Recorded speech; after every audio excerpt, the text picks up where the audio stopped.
Hello everyone, welcome to education first official. So प्यारे बच्चों, कैसे हैं आप सभी? मुझे उम्मीद है कि आप सभी ठीक होंगे। तो बच्चों, आज की इस वीडियो में हम ग्रीन ओलंपियाड के प्रीवियस ईयर पेपर को सॉल्व करेंगे। ये जो पेपर है, क्वेश्चन पेपर, ये 2025, दैट मीन्स कि पिछले ही साल का पेपर है। देखते हैं इस क्वेश्चन पेपर में किस तरीके के क्वेश्चन पूछे गए हैं और उनका राइट आंसर क्या होगा। तो चलिए शुरू करते हैं। चलते हैं फर्स्ट क्वेश्चन की तरफ। क्या कुछ पूछा गया है? ये बच्चों लेवल 1 का पेपर है जो कि होता है क्लास 4th और 5th के लिए। यहाँ बात करते हैं फर्स्ट क्वेश्चन की। क्या लिखा है कि air pollution is caused by harmful gases and particles added to the air. That means कि जो एयर पोल्यूशन होता है उसका मेन रीजन रहता है कुछ हार्मफुल गैसेस और कुछ पार्टिकल्स जो कि हवा में ऐड हो जाते हैं। अब यहाँ पर पूछा गया है कि नीचे कुछ एक्टिविटीज दी गई हैं, उनमें से ये बताना है कि कौन सी एक्टिविटी सबसे ज्यादा एयर पोल्यूशन को इंक्रीज करती है। फर्स्ट ऑप्शन है burning waste, planting trees, using public transport, using windmills. अब ध्यान देने की बात यह है बच्चों कि जो सेकंड, थर्ड, फोर्थ है, ये तीनों जो है इनमें से कोई भी एयर पोल्यूशन का रीजन नहीं बनता है। क्यों? क्योंकि ट्री प्लांटेशन से तो एयर क्वालिटी इंप्रूव होती है, और ऐसे ही जब हम पब्लिक ट्रांसपोर्ट यूज करते हैं, such as state government buses जो है यूज करते हैं, उससे भी क्या होता है कि एयर पोल्यूशन कम होता है। विंड मिल यदि हम यूज करते हैं तो उससे भी क्या है कि दो फायदे होते हैं। एक तो विंड एनर्जी बनती है और पोल्यूशन भी कम होता है। इसका आंसर बच गया सीधा सीधा first, burning waste is the biggest cause of air pollution. Now second question में लिखा है अबाउट नेचुरल रिसोर्सेज कि नेचुरल रिसोर्सेज जो होते हैं वे लिमिटेड है। बिल्कुल सही बात है। नेचुरल रिसोर्सेज जो है ऑन अर्थ जो है वो बहुत ही लिमिटेड सोर्स हैं। उनको यदि हम विदाउट एनी मतलब कि विद रिस्पॉन्सिबिलिटी उनको यूज नहीं करेंगे तो एक बड़ा रीजन बनेगा कि नेचुरल रिसोर्सेज धीरे धीरे खत्म हो जाएंगे। यहाँ लिखा है कि natural sources are limited, their rapid consumption leads to long term environmental problem. It is true, it is correct कि भाई यदि हम नेचुरल रिसोर्स का बिल्कुल धड़ल्ले से या फिर रैपिड यूज करेंगे, कंज्यूम करेंगे, तो इसका एक एनवायरमेंटल प्रॉब्लम क्रिएट कर देगी बात। जैसे हम फॉरेस्ट हैं, फॉरेस्ट को यदि हम से लकड़ी के लिए यूज कर रहे हैं और वुड, और हम उसको काटे जा रहे हैं, तो आफ्टर सम टाइम्स ये होगा कि जो है हमें प्रॉब्लम फेस होगी, क्योंकि हमारे लिए फॉरेस्ट जो होते हैं वो बिगेस्ट सोर्स होते हैं क्लीन एनर्जी का। ठीक है। Which strategy support the conservation of natural resources. अब यहाँ पर जो 4 ऑप्शंस दिए गए हैं इसमें से हमें ये बताना है कि कौन सा सोर्स जो है नेचुरल सोर्स को कंजर्व करने की बात करता है, संरक्षित करने की बात करता है, बचाने की बात करता है। कंजर्व का मतलब होता है बचाना। प्रोमोटिंग सिंगल यूज प्लास्टिक, ये तो बिल्कुल गलत हो गया। यदि हम ज्यादा से ज्यादा सिंगल यूज प्लास्टिक का यूज करेंगे तो उससे एनवायरमेंटल जो है प्रॉब्लम क्रिएट होती है। Increasing over use of fossil fuel, ये भी गलत हो गया।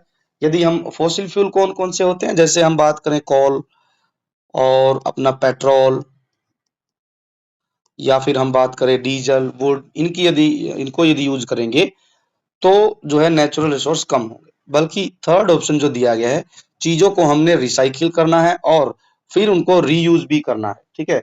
तो ये जो मेथड हम अपने डेली लाइफ में करेंगे तो इससे क्या होगा, नेचुरल रिसोर्सेज जो है वो सेफ रहेंगे, कंजर्व रहेंगे। थर्ड क्वेश्चन है awareness and education about the effects of climate change empower people to act and adopt sustainable lifestyle। यहाँ ये लिखा है कि अवेयरनेस फैलानी है हमने, एजुकेट करना है लोगों को किसके बारे में, क्लाइमेट चेंज के बारे में। इससे क्या होता है कि जब हम ऐसा करते हैं तो लोग जो है एक सस्टेनेबल लाइफस्टाइल फॉलो करते हैं। Out of the following options what is the role of environmental education. इसीलिए जो हम सब्जेक्ट पढ़ते हैं एनवायरमेंटल एजुकेशन, उसका उसको पढ़ाने का मेन जो है रोल क्या है, इंक्रीज पोल्यूशन, ये तो बिल्कुल गलत हो गया है। जब हम एनवायरमेंटल एजुकेशन किसी को देते हैं तो उससे उसको हम ये नहीं समझाते कि आप जो है पोल्यूशन करिए। स्प्रेड प्लास्टिक यूज, ये भी गलत है। जब हम किसी को एनवायरनमेंट की एजुकेशन देते हैं तो हम ये चाहते हैं कि उसकी जो नॉलेज है वो एनहांस हो, किसके बारे में, एनवायरनमेंट को कैसे बचाया जाए, एनवायरनमेंट को सेफ कैसे रखा जाए, और हम अपने मेथड्स में, अपने तरीकों में किस तरीके से बदलाव लाएं कि जो है एनवायरनमेंट सेफ रहे। तो इसका आंसर हो जाएगा सी। फोर्थ क्वेश्चन है, what are the benefits of maintaining community space. Community space का जो मतलब होता है बच्चों की, जैसे कम्युनिटी स्पेस में हम देखते हैं कि हमारे कम्युनिटी में पार्क होता है या फिर कम्युनिटी में लाइब्रेरी होती है। कम्युनिटी मतलब हमारे, जैसे मान के चलिए मोहल्ले में पार्क है, ठीक है, या फिर लाइब्रेरी है, या फिर आप बात करें इसके अलावा हम बात करेंगे जैसे मान के चलिए स्कूल्स हैं। ये सब कम्युनिटी स्पेस हैं। इनको अच्छा रखना से क्या बेनिफिट होगा? These spaces spot purpose like playing, relaxing और मीटिंग्स अदर। ठीक है भाई, जो पार्क है, लाइब्रेरी है, ठीक है, ये क्यों बनाए जाते हैं? इनका पर्पस होता है कि पार्क में बच्चे खेलें, रिलैक्स करें, एक दूसरे से मिलें। तो ये तो आंसर ठीक हो जाएगा। कम्युनिटी स्पेस का जो मेंटेन करने का दूसरा बेनिफिट यहाँ लिखा है, people also come together to clean and decorate them on various occasion. ये भी ठीक है।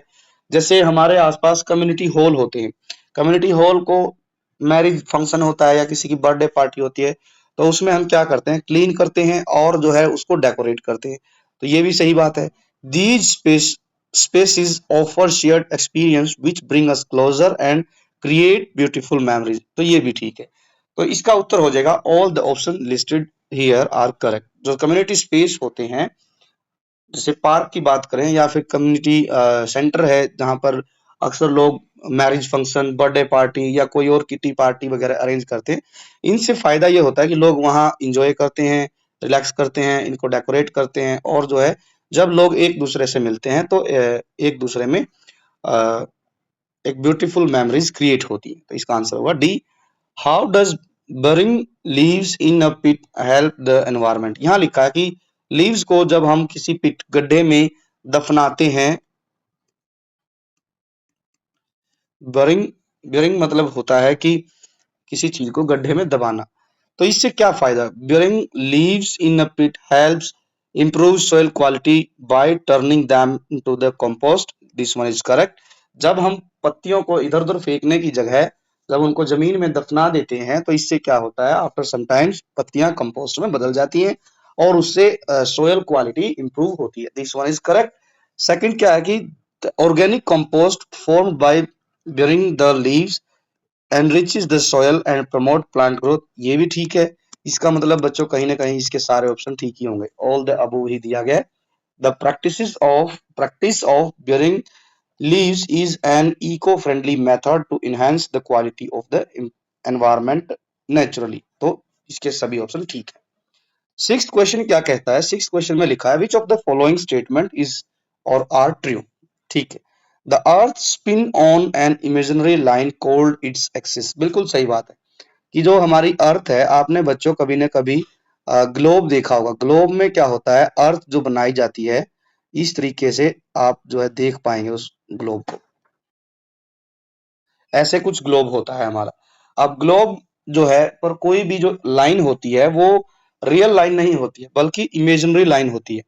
ऊपर होता है उसका एक्स एक्सिस और नीचे होता है उसका वाई एक्सिस।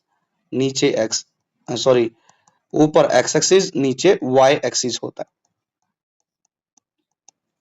तो आगे क्या लिखा है, which run from north pole to south pole, this rotation is called causes day and night. बिल्कुल सही बात है कि जब नॉर्थ साउथ तक जब अर्थ जो है घूमती है तो उससे क्या होता है कि दिन और रात बनते हैं। यदि नहीं घूमेगी, ठीक है, तो हम कहेंगे कि भाई दिन और रात नहीं होंगे। यदि कॉमन सेंस की बात है कि अर्थ रोटेट नहीं होगी, अर्थ यदि फिक्स हो गई फॉर अ सेकेंड, तो फॉर अ सेकेंड या फॉर अ डे कह लीजिए, तो जो एरिया जो अर्थ है उसका एरिया सन के सामने होगा वहां परमानेंटली डे हो जाएगा, और जो एरिया छिप जाएगा वहां पर नाइट हो जाएगी।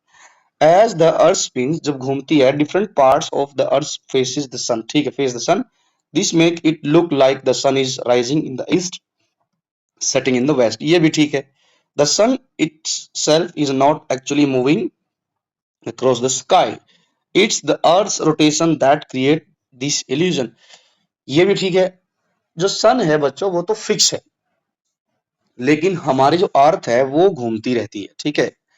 तो यहाँ पर इसका ऑप्शन भी हो जाएगा, all the options listed above are correct.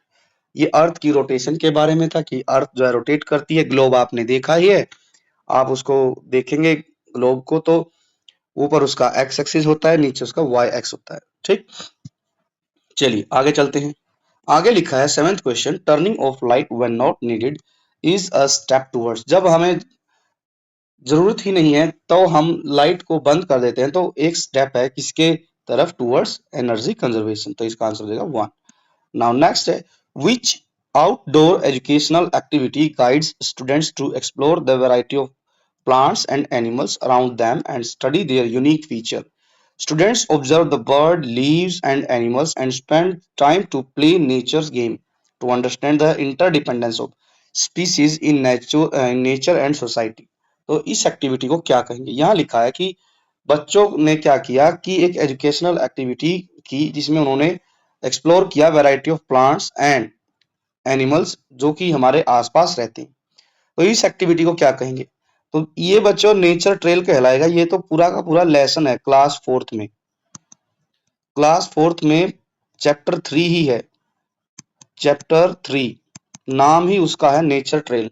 Nature trail मतलब होता है कि प्रकृति जो प्राकृतिक रास्ता होता है, ठीक है, प्रकृति का जो रास्ता है उसको हम नेचर ट्रेल कहते हैं। नेचर ट्रेल में एक्चुअली क्या होता है कि स्टूडेंट्स जो है अपने टीचर के साथ जो है किसी फॉरेस्ट एरिया में जाता है और फॉरेस्ट एरिया में जाकर जो कच्चा रास्ता होता है उसके थ्रू आउट जाते हुए वे बर्ड्स को जानते हैं, बर्ड्स के फीचर। कोई वहां पर हम बात करें कि कोई गाइड होता है, नेचर गाइड होता है, तो वो उनको बच्चों को बर्ड्स, एनिमल्स या प्लांट्स के जो फीचर होते हैं उनके बारे में उनको अवेयर करता है। तो इस तरीके की जानकारी जब होती है तो उसको हम बोलते हैं नेचर ट्रेल। इसका ए ऑप्शन हो जाएगा। Now next question, ninth, which of the following rules should be followed while you are in the forest. ये भी बच्चों बात वही जो लेसन में बताई गई है कि हमें कौन कौन से रूल फॉलो करना चाहिए। ये मे बी क्लास फोर्थ की बुक से ही क्वेश्चन है। Do not leave any waste behind, बिल्कुल सही बात है। हमें जब भी किसी फॉरेस्ट एरिया में जा रहे हैं तो हमें कोई भी वेस्ट वहां नहीं छोड़ना है। मिनिमाइज नॉइस करनी है और loud student can spare away wildlife. हमें जब भी जंगल में तो कोई किसी तरीके का शोर नहीं करना है। Avoid disturbing vegetation and do not cut tree, pluck flowers and trample plants and damage plant। तो हमें किसी भी फ्लावर को तोड़ना नहीं है, पेड़ों को काटना नहीं है और किसी भी तरीके से पेड़ों को हानि नहीं पहुंचानी। तो ये सभी ऑप्शन ठीक है। All the options listed above are correct. Now 10th question, which of the following practices best describe as eco-friendly? ठीक है, रीयूजिंग मेटल कंटेनर, ये ठीक ही है, यही ठीक है। क्योंकि आगे क्या लिखा है, हमने क्या करना है, इको फ्रेंडली प्रैक्टिसेस बतानी है। यदि हम किसी मेटल कंटेनर को बार बार रीयूज कर रहे हैं तो इसका मतलब है कि हम एक इको फ्रेंडली मेथड फॉलो कर रहे हैं। जैसे अक्सर बच्चों आप लोगों ने घर पे देखा होगा कि आपकी किचन में मम्मी जो है बहुत सारी चीजें किचन में रीयूज करती हैं।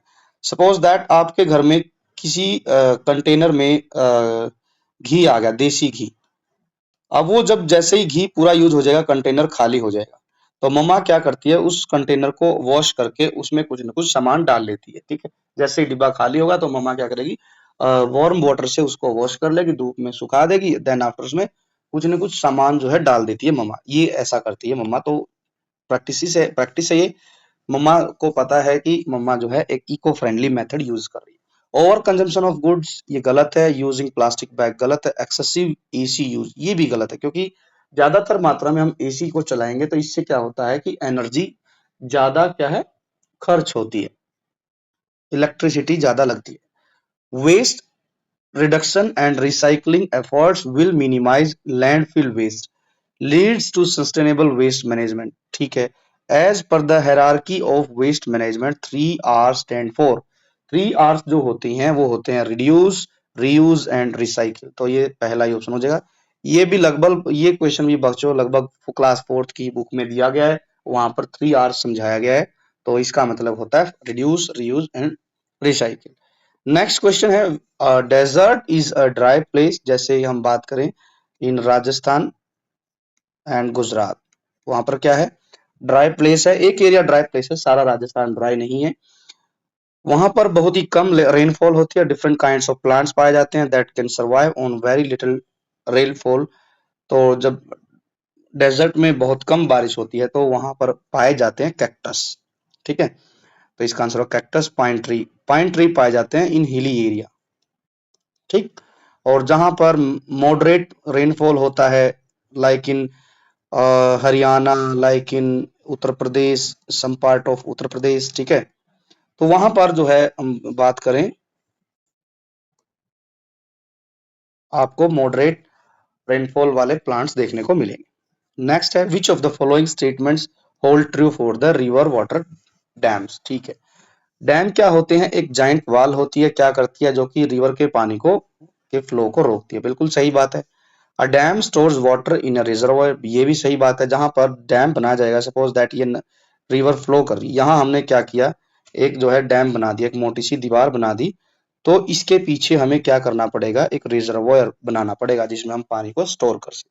Building a dam disturbs life of people living near the river bank, ये बहुत बड़ी बात कही है, ये एकदम करेक्ट बात है। जहां पर भी डैम बनता है वहां क्या होता है कि उसके डैम तो बन गया, यहाँ पीछे बहुत सारे गांव जो है खाली कराए जाते हैं, लोगों की लाइफ जो है डिस्टर्ब होती है। जो लोग रिवर पर डिपेंड करते थे, एग्रीकल्चर सेक्टर डिपेंड करता था, या कुछ लोग फिशिंग करते थे, या इसके अलावा और भी बहुत सारे काम होते थे रिवर के वाटर से। जैसे ही एक डैम बन जाएगा तो डैम के आगे पानी नहीं जाएगा, तो उससे लोगों की लाइफ डिस्टर्ब होती है। तो इसका ऑप्शन हो जाएगा डी, सारे ठीक है इसमें। ये वाला क्वेश्चन बच्चों चैप्टर 1 क्लास 5th की बुक में से लिया गया।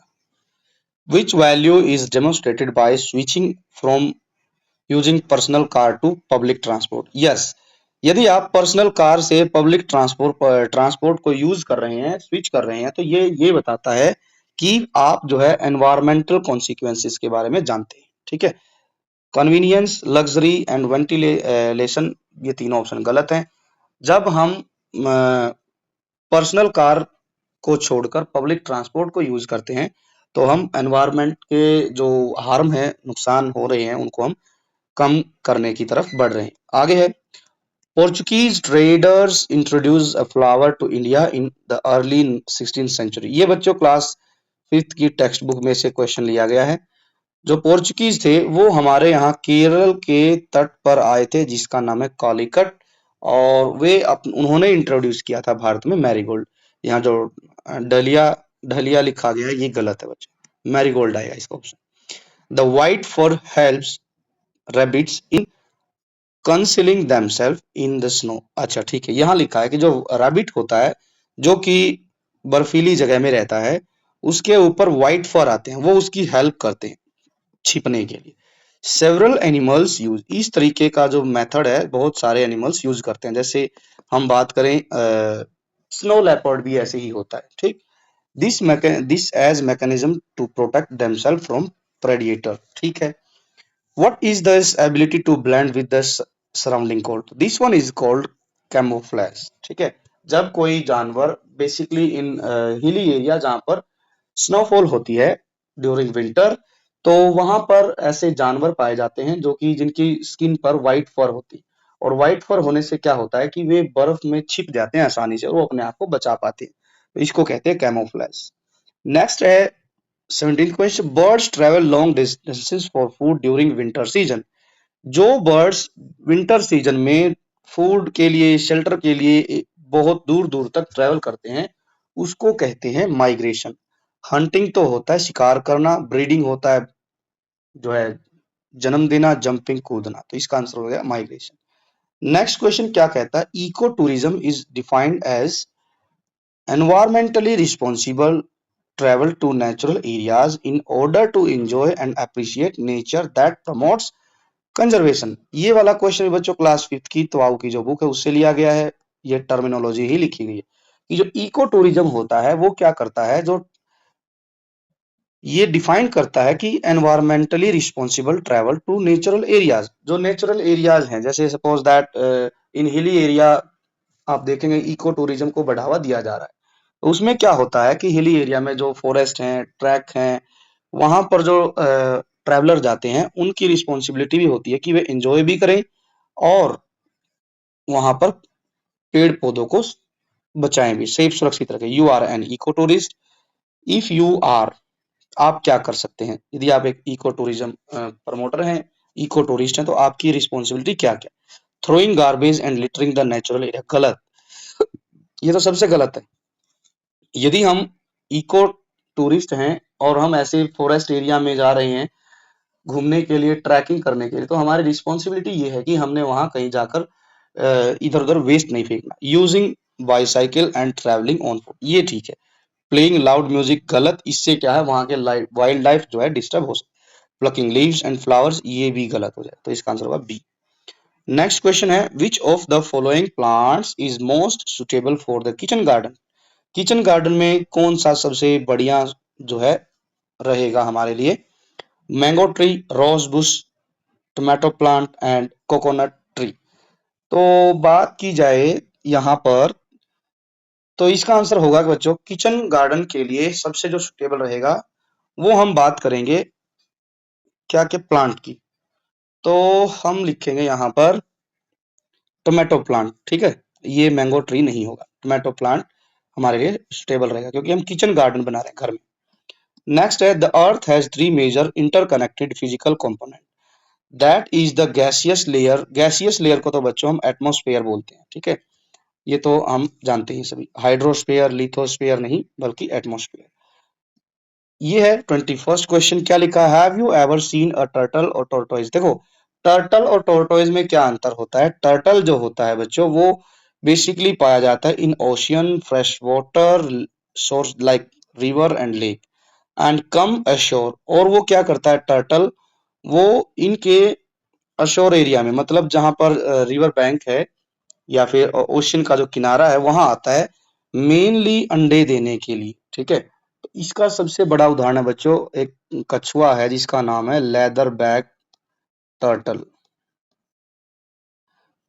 सॉरी टर्टल, और ये बेसिकली ओडिशा में आता है, ओडिशा के सी शोर पर, ठीक है। बहुत ही बड़ी मात्रा में ये अंडे देता है यहाँ पर, उसको कहते हैं टर्टल। टोर्टोइज क्या होता है, लीव एक्सक्लूसिवली ऑन लैंड, ठीक है। टोर्टोइज जो होते हैं वो जमीन पर रहते हैं, बट पानी पीने के लिए और अपनी बॉडी को गीला करने के लिए, नहाने के लिए वे जो है कभी कभी क्या करते हैं रिवर या लेक में आ जाते हैं, तो उनको क्या कहते हैं tortoise. Both turtle and tortoise refer to the same animal species, ये भी ठीक है, तो इसका आंसर हो जाएगा डी। टर्टल होते हैं जो पानी में रहते हैं, सिर्फ अंडे देने के लिए वे शीशोर या रिवर बैंक पर आते हैं। नेक्स्ट क्वेश्चन है आज की वीडियो में बच्चों हम 25 ही क्वेश्चन डिस्कस करेंगे, रेस्ट ऑफ द क्वेश्चन हम नेक्स्ट पार्ट में डिस्कस करेंगे। Plants that create their own food through photosynthesis fall under which category? ऐसे पेड़ पौधे जो अपना भोजन खुद बनाते हैं, किसके थ्रू? फोटोसिंथेसिस प्रोसेस के थ्रू, तो उनको कहते हैं प्रोड्यूसर। कंज्यूमर बोलते हैं जो पेड़ पौधों को खाते हैं, और डिकम्पोजर बोलते हैं जो कि मरे हुए जीव जंतुओं की जो वेस्ट बच जाता है उसको खत्म करते हैं, उसको कहते हैं डिकम्पोजर। इसका आंसर हो जाएगा first. Now next question is, in an ecosystem what are animals that obtain energy by eating other organism called? उनको कहते हैं कंज्यूमर, ठीक है। जैसे देखो पहले आते हैं प्लांट्स, ग्रीन प्लांट्स जैसे घास कह लीजिए, पेड़ पौधे कह लीजिए, इसके बाद जो है हम कहते हैं कंज्यूमर। कंज्यूमर जो होते हैं वो बच्चों primary consumer, secondary consumer, tertiary consumer होते हैं। फिर उस कड़ी में थर्ड नंबर पे आते हैं डिकम्पोजर, जो कि मरे हुए जीव जंतुओं को गला सड़ा के मिट्टी में मिला देते हैं। ये एक हायरार्की है। सबसे पहले जो इकोसिस्टम होता है उसमें होते हैं प्लांट्स जिनको हम प्रोड्यूसर बोलते हैं, तो इसका आंसर होगा जो दूसरे पेड़ पौधों को खाते हैं उनको कहते हैं कंज्यूमर। 24th क्वेश्चन है, why is biodiversity valuable to human? क्यों है? क्योंकि भाई इससे क्या है उसका मेडिसिनल पर्पज सॉल्व होता है, एग्रीकल्चर पर्पज सॉल्व होता है, और for increasing oxygen in atmosphere, that is why biodiversity is valuable. 25th question है, होम्स जिनको हैबिटेट कहते हैं ये आजकल खत्म हो रहे हैं वाइल्ड लाइफ के लिए, इसका सबसे बड़ा रीजन क्या है? देखिए किसी भी वाइल्ड लाइफ एनिमल का होम या हैबिटेट डिस्टर्ब हो रहा है या लॉस्ट हो रहा है, तो इसका सबसे बड़ा एग्जांपल है कि हमने या तो जंगलों को साफ कर दिया है फॉर एग्रीकल्चर पर्पज, ये हो गया, या फिर हमने जंगल की लकड़ियां काट ली और वहां पर बड़े बड़े बिल्डिंग्स बना दी, तो भी होम्स डिस्टर्ब हो सकते हैं, ठीक है। या फिर हम कहें वहां पर जो है जंगल एरिया में क्या है कि एनिमल्स एक दूसरे को जो है ज्यादा उन्होंने क्या किया, मारकर खा लिया, ठीक है। तो ये सब रीजन होते हैं हैबिटेट लॉस के। Clearing of land for agriculture, this one is correct. Use of wood in building and construction, ये भी ठीक है। Construction constructing building in wild in the forest area, these are the reason जिससे क्या होता है कि किसी भी वाइल्ड लाइफ एनिमल का हैबिटेट डिस्टर्ब होता है। तो ये थे बच्चों हमारे 25 क्वेश्चन जो हमने फर्स्ट पार्ट में डिस्कस किए हैं। तो आई होप कि आपको वीडियो अच्छी लगी होगी। यदि आपको वीडियो अच्छी लगी है तो आप जो एक प्यारा सा कमेंट कीजिए, उसके बाद आप वीडियो को लाइक कीजिए, दोस्तों के साथ शेयर कीजिए और चैनल को सब्सक्राइब कीजिए। अब हम मिलेंगे नेक्स्ट पार्ट में। Thanks for watching, take care and bye bye.